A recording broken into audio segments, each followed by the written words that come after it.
യുദ്ധത്തിൽ കുറച്ച് അന്ധവിശ്വാസങ്ങളും ഉണ്ടായിട്ടുണ്ടെന്ന് പറയുന്നുണ്ട്. ഏതൊരു യുദ്ധം ഉണ്ടായി കഴിയുമ്പോഴും സത്യമല്ലാത്ത ചില കാര്യങ്ങളും പറഞ്ഞുണ്ടാക്കും, ആളുകൾ വിശ്വസിക്കുകയും ചെയ്യും.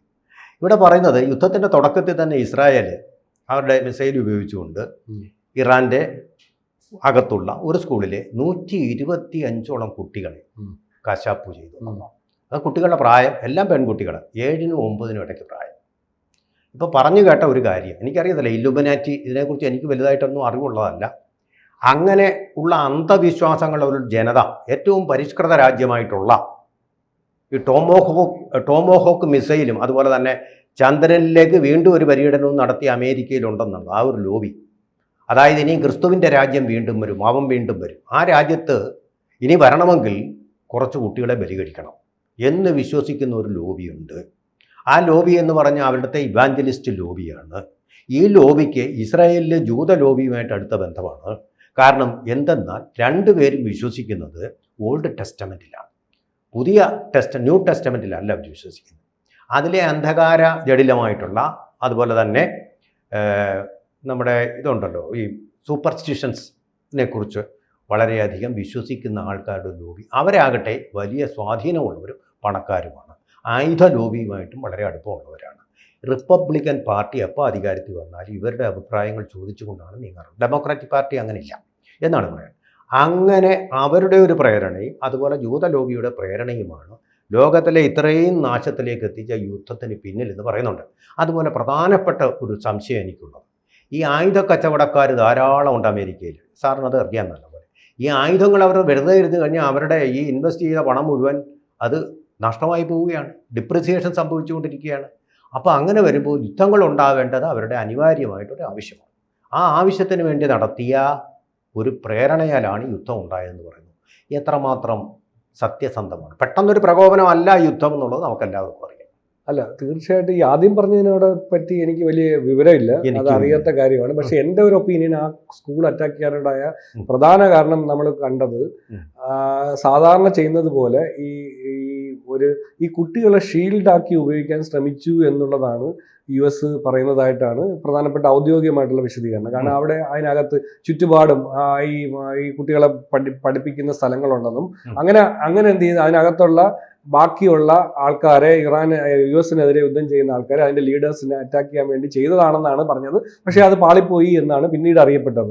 അത് അങ്ങനെ ഇല്ലായിരുന്നെന്നും കുട്ടികൾ മാത്രമുള്ള സ്ഥലമാണ്. ഇവർക്ക് എങ്ങനെ മിസ് ഇൻഫർമേഷൻ എന്നാണ് എൻ്റെ അറിവിലുള്ളത്. ബാക്കിയുള്ള ഈ ഒരു ട്രഡീഷണൽ ആ ഒരു രീതിയിലുള്ള അപ്രോച്ച്, അതായത് ഇവാഞ്ചലിസ്റ്റിന്റെ കാര്യവും റിപ്പബ്ലിക്കൻ പാർട്ടിയായിട്ടുള്ള ബന്ധമൊന്നും എനിക്ക് അത്ര അറിവുള്ള കാര്യമാണ്.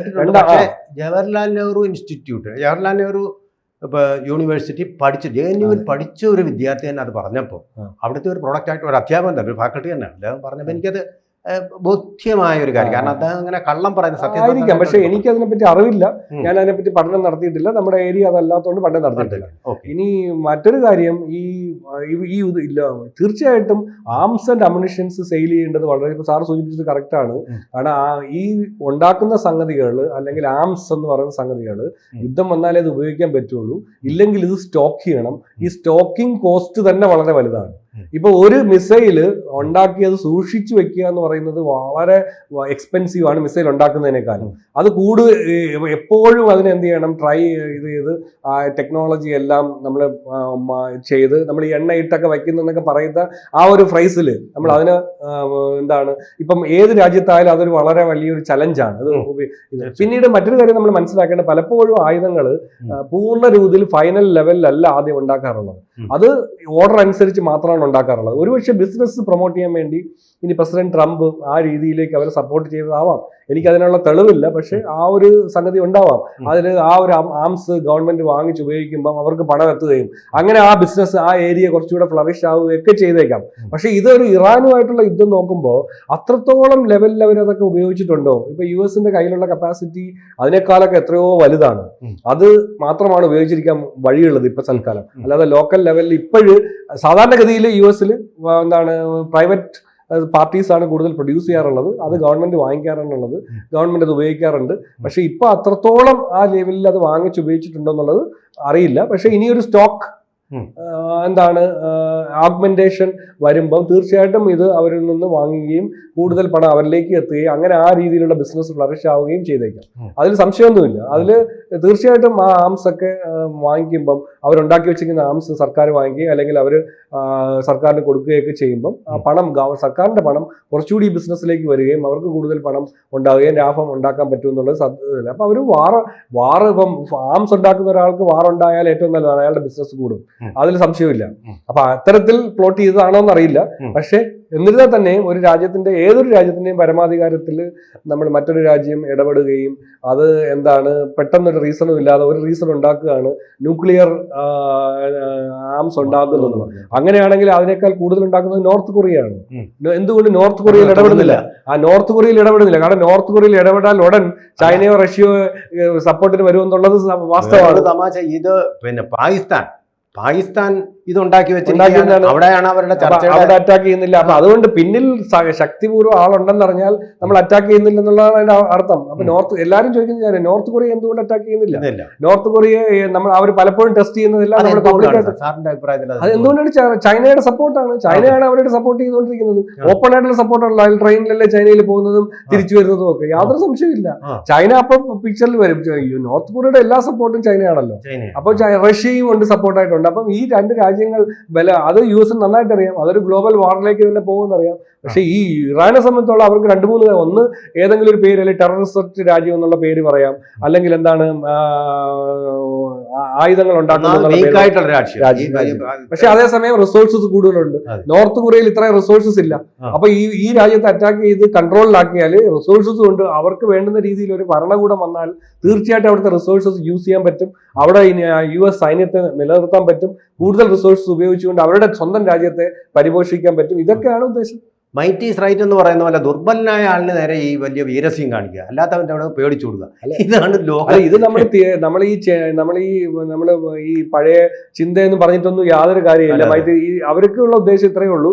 അവിടുന്ന് വിഭവങ്ങൾ കൊണ്ടുവരിക. പണ്ട് ബ്രിട്ടൻ ചെയ്തതുപോലെ ബ്രിട്ടൻ ഓരോ രാജ്യങ്ങൾ പോയി പിടിച്ചെടുത്ത് കോളനിയാക്കി അത് വിഭവങ്ങൾ കൊണ്ടുവരുന്നത് പോലെ ഇപ്പൊ വീണ്ടും ഒരു സംവത്സരങ്ങൾ കഴിഞ്ഞതിന് ശേഷം തീർച്ചയായിട്ടും ഇപ്പം US നേതൃത്വത്തിൽ ഇങ്ങനെ വിഭവങ്ങൾ കണ്ടെത്താൻ വേണ്ടി പല സ്ഥലങ്ങളിലും പോയി രാജ്യങ്ങളെ കീഴടക്കുക, അതിലെ വിഭവങ്ങൾ കൊണ്ടുപോവുക. അല്ലെങ്കിൽ അവരുടെ നേരത്തെ ഇതൊരു US ചെയ്തുകൊണ്ടിരുന്ന 60-കളിലും 70-കളിലൊക്കെ ചെയ്തത് എന്താന്ന് പറഞ്ഞാൽ അവരുടെ സൈന്യത്തെ കൊണ്ട് ഓരോ സ്ഥലത്ത് നിർത്തുക. ആ സൈന്യത്തെ തീറ്റിപ്പോറ്റുന്നത് ആ രാജ്യമായിരിക്കും. നമുക്കറിയാം യൂഗോസ്ലാവിയ ഡീഗോ ഗാർഷിയ ചരിത്രമൊക്കെ അറിയാം. അവിടെ ഡിവൈഡ് ചെയ്തതും അഫ്ഗാനിസ്ഥാൻ ഈ ഇടയ്ക്കാണ് മാറിയത്. അപ്പൊ അതായത് കാരണം അവിടെ നിൽക്കുമ്പോൾ ആ രാജ്യമാണ് ആ സൈന്യത്തിന് മുഴുവൻ ചെലവെല്ലാം കൊടുക്കുന്നത്. പ്രൊട്ടക്ഷൻ എന്നുള്ള പേരിലാണ് അവിടെ പോകുന്നത്. അപ്പൊ ഈ ലോകം മുഴുവൻ അങ്ങനെ ആക്കിയിരിക്കുകയാണ്. കയ്യുകൊള്ളം കാര്യക്കാരൻ, അതുപോലെ ജംഗിൾ രാജ് എന്നൊക്കെ പറയാവുന്ന ഒരു തരം ഗുണ്ടരാജാണ് ഇപ്പോൾ ലോകരാഷ്ട്രങ്ങളുടെ ക്രമത്തിൽ ഇപ്പൊ ജിയോ പൊളിറ്റിക്സിൽ നടന്നുകൊണ്ടിരിക്കുന്നത്. ഐക്യരാഷ്ട്രസഭയ്ക്കൊന്നും ഒരു സ്ഥാനവും ഇല്ലാത്ത ഒരു ലോകക്രമമാണ് ഇപ്പോൾ ജിയോ പൊളിറ്റിക്സ് എന്ന് വേണമെങ്കിൽ നമുക്കറിയാം. ഇനി അവസാനമായിട്ട് ഒരൊറ്റ ചോദ്യം കൂടെ. അതായത് പാകിസ്ഥാന്റെ സ്റ്റാറ്റസ് തകർന്നു കിടക്കുകയായിരുന്നു ഓപ്പറേഷൻ സിന്ദൂറിനെ തുടർന്ന്. അമേരിക്ക പൊക്കിയെടുക്കാൻ ശ്രമിച്ചെങ്കിലും അത്ര ഫലിച്ചില്ല. തകർന്ന് സാമ്പത്തികമായിട്ടും രാഷ്ട്രീയമായിട്ടും ജിയോ പൊളിറ്റിക്കലായിട്ടും തകർന്നു കിടക്കുന്ന ഈ പാകിസ്ഥാൻ ഇപ്പോൾ ഇതോടുകൂടി ഒരു ചിറക് വെച്ച് പറന്നതുപോലൊരു അനുഭവം ഉണ്ടോ? അതിന്റെ സ്റ്റാറ്റസ് കൂടിയിട്ടുണ്ടോ? അല്ല, അത് ഇപ്പൊ ഇനിയിപ്പോ ഇത് സക്സസ് ആയിരുന്നെങ്കിൽ, ഇപ്പൊ സക്സസ് ആയിട്ടില്ല, സക്സസ് ആയിരുന്നെങ്കിൽ ഒരുപക്ഷെ ലോകത്തിൽ തന്നെ ഒരു വലിയ പ്ലെയറായി മാറുമായിരുന്നു പാകിസ്ഥാനാണ് ലീഡർഷിപ്പ് റോളിലെടുത്ത് ഈ ഒരു പ്രശ്നം പരിഹരിച്ചു എന്നുള്ള രീതിയിൽ വന്നാലേ അവർക്കൊരു സ്റ്റാറ്റസ് കൂടുന്നുള്ള തർക്കമില്ല.